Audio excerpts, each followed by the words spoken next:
By the FY 2030 government of India का target है कि यहाँ पे 500 गीगावाट की एनर्जी प्रोड्यूस करनी है थ्रू द यहाँ पे रिन्यूएबल एनर्जी या फिर सोलर एनर्जी। लेकिन दिक्कत वाली बात यह है कि आप यहाँ पे एनर्जी तो जनरेट करेंगे, लेकिन यहाँ पे एंड कंज्यूमर है वहां तक लाने की जो दिक्कत है वो है ट्रांसमिशन लाइन। और इसीलिए दोस्तों यहाँ पे गवर्नमेंट जो है बहुत ज़्यादा फोकस कर रही है ऐसे ही ट्रांसफार्मर रिलेटेड कैपेक्स से, और इसका फायदा होने वाला है यहाँ पे ट्रांसरेल जैसी कंपनियों को। सो नमस्ते दोस्तों, मैं संदीप पाउटी स्वागत करता हूँ आपका संदीप पाउटी ग्रोइंग कम्युनिटी में। आज की वीडियो में देखेंगे ट्रांसरेल लाइटिंग के कैसे आए Q3 के रिजल्ट, उसके साथ साथ कैसे है उसकी ऑर्डर बुक, कैसे यहाँ पे रेवेन्यू ग्रोथ दिखाई है, कंपनी ने क्या कैपेक्स यहाँ पे जो गाइडेंस दिया था और उसके आगे में कहा कैसा परफॉर्मेंस है, और उसके आगे में यहाँ पे वैल्यूएशन में यहाँ पे कैसी डील बन रही है। बिकॉज ऑफ आज के दिन रिजल्ट के बाद में देखेंगे तो अराउंड 10% का अपसाइड इस स्टॉक में दिखा था। सो इन सभी के बारे में चर्चा करेंगे, लेकिन उससे पहले जैसे कि हम हमेशा कहते हैं लर्निंग है तो ही अर्निंग है। चलिए कुछ नया सीखते हैं। दोस्तों इन शॉर्ट में कंपनी का बिजनेस मॉडल समझते हैं। बिकॉज ऑफ क्या है, ये एक बहुत ही डाइवर्सिफाइड सेक्टर में काम करता है, यानी सेक्टर डाइवर्सिफिकेशन का फायदा इस कंपनी को मिलते हुए दिख रहा है। लेकिन सबसे ज्यादा कोई कंट्रीब्यूट करता है तो वो है पावर ट्रांसमिशन एंड डिस्ट्रीब्यूशन। मतलब क्या है दोस्तों, टोटल रेवेन्यू का 89 to 92% रेवेन्यू जो है वो यहाँ पे T&D से आता है। और बेसिकली इसका वर्क क्या होता है, मतलब यहाँ पे पावर जनरेट होती है ना, वहां से लेकर एंड यूजर तक अपने घर तक लाने का काम यहाँ पे करने के लिए ऐसे ऐसे बड़े बड़े टावर्स या फिर पोल्स लगाए जाते हैं, और ये करने का काम यहाँ पे ट्रांसलेट लाइटिंग करती है। और उसमें एक ही चीज़ नहीं है, उसमें अगर आप देखेंगे तो बहुत सारी छोटी छोटी चीज़ें आती हुई दिखेगी। कंडक्टर्स, मोनोपोल्स, टावर्स, उसके साथ साथ पाइप्स, ये सभी चीज़ जो है वो यहाँ पे इंक्लूड होती हुई दिखेगी।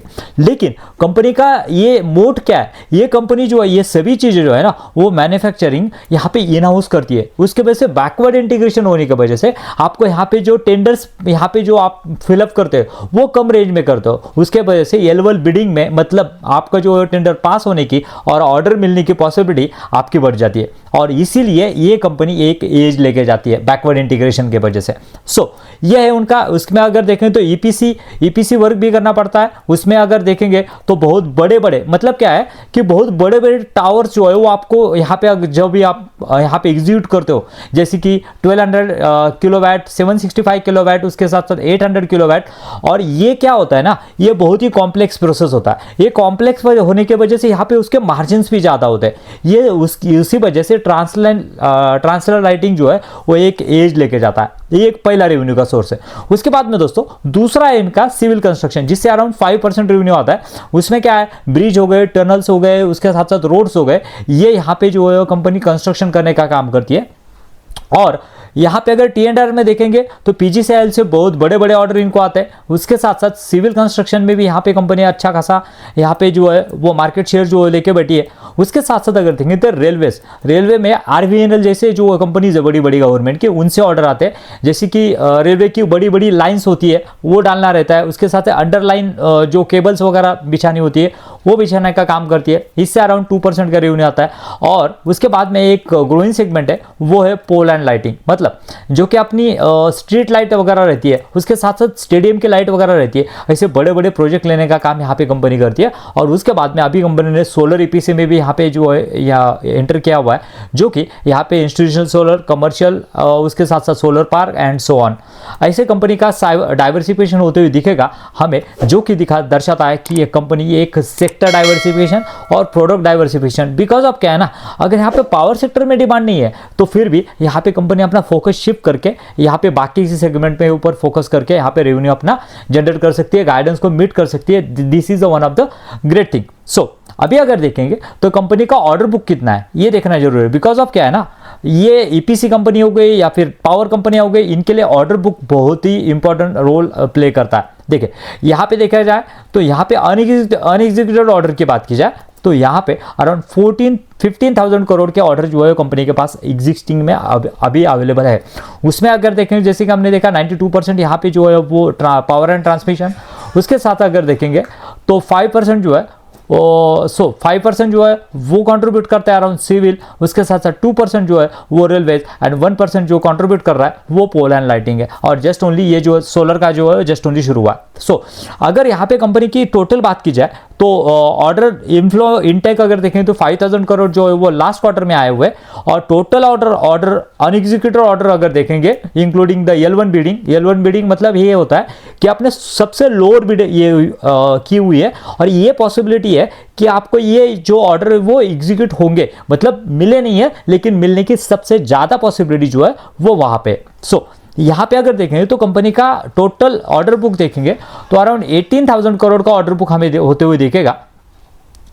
सो यहाँ पे कंपनी का कितना रेवेन्यू जनरेट हो सकता है ये देखना जरूरी है। देखिए यहाँ पे बात की जाए तो कंपनी के पर ईयर के लास्ट ईयर FY 2025 में अराउंड 5,000 करोड़ के जो है ऑर्डर कंपनी ने यहाँ पे ये किए थे, रजिस्टर किए थे, सॉरी कंपनी ने सेल्स किया था, और उसके आगे इसमें 18,000 करोड़ के ऑर्डर, मतलब अगले 2.5 से 3 साल के हमें ग्रोथ की रेवेन्यू की फिजिबिलिटी हमें यहाँ पे देखने को मिलती है, जो कि अच्छा खासा रेवेन्यू की फिजिबिलिटी हमें यहाँ पे देखने को मिल रही है। और ऑर्डर इनफ्लो भी थोड़ा सा कम हुआ है लास्ट क्वार्टर के कंपेरिजन में, लेकिन और टोटल अगर ऑर्डर बुक देखेंगे तो वो भी अच्छी खासी हमें होती हुई दिख रही है।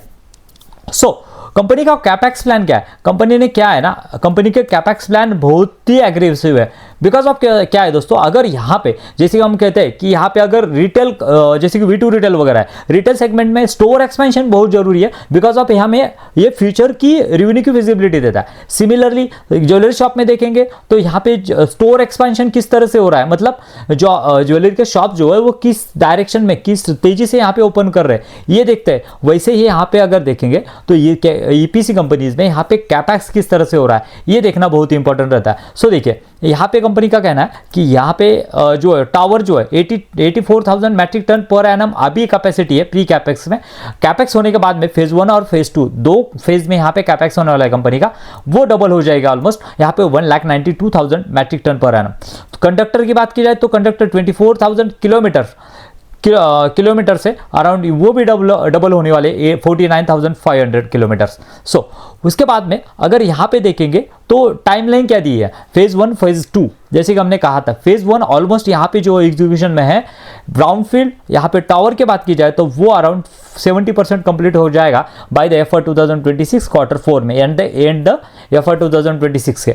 और यहाँ पे अगर कंडक्टर की बात की जाए तो क्वार्टर 1 2027 तक ये भी अच्छा खासा यहाँ पे ग्रो कर सकता है। मतलब फेज 1 कंप्लीट हो जाएगा, ये 24th इसमें से 50% यहाँ पे अचीव हो जाएगा। इसके बाद में ग्रीनफील्ड की बात की जाए तो क्वार्टर 4 में यहाँ पे ग्रीनफील्ड भी कंप्लीट होने वाला है, और ब्राउनफील्ड और ये ब्राउनफील्ड प्रोजेक्ट जो है फेज 2 में क्वार्टर 1 2027, यानी इसका मतलब क्या है, ये सभी कैपेक्स एग्जीक्यूट होने वाले हैं FY 2027 के एट द सेकंड क्वार्टर तक। ये सभी कैपेक्स यहाँ पे लाइव हो जाएंगे, यानी ये इनकी जो फैसिलिटी है ये कैपेक्स लाइव हो जाएगा अगले साल में।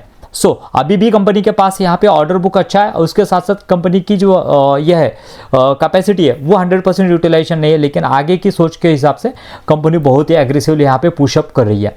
सो दोस्तों अब जानते हैं कि यहाँ पे कैसे है ट्रांसलेट लाइटिंग के क्वार्टर 3 के रिजल्ट। बिकॉज ऑफ क्या है ना, जिस तरह से मार्केट ने यहाँ पे उसको रिवॉर्ड किया है उसी तरह के रिजल्ट है, गाइडेंस को अचीव कर रही है, मिस कर रही है, इसके बारे में हम अभी बात करेंगे। देखिए यहाँ पे बात की जाए तो कंपनी के क्वार्टरली रिजल्ट की, तो लास्ट ईयर कंपनी का ये सभी अमाउंट जो है वो 3 करोड़ में हम यहाँ पे देखेंगे। देखिए लास्ट ईयर जो रेवेन्यू था कंपनी का अराउंड 1358 करोड़, वो अभी हो चुका है अराउंड 1796 करोड़, यानी 32% की रेवेन्यू की ग्रोथ हमें यहाँ पे फिनोमिनल ग्रोथ यहाँ पे रेवेन्यू में देखने को मिलती है, पहली बात। उसके बाद में EBITDA की बात की जाए तो लास्ट ईयर का EBITDA था 180 करोड़, जो कि हो चुका है अभी 228 करोड़, यानी EBITDA में भी 27% की ग्रोथ है। लेकिन एक कंसर्निंग वाली बात है, यहाँ पे 13.20% का EBITDA जो है वो 12.70 हुआ है।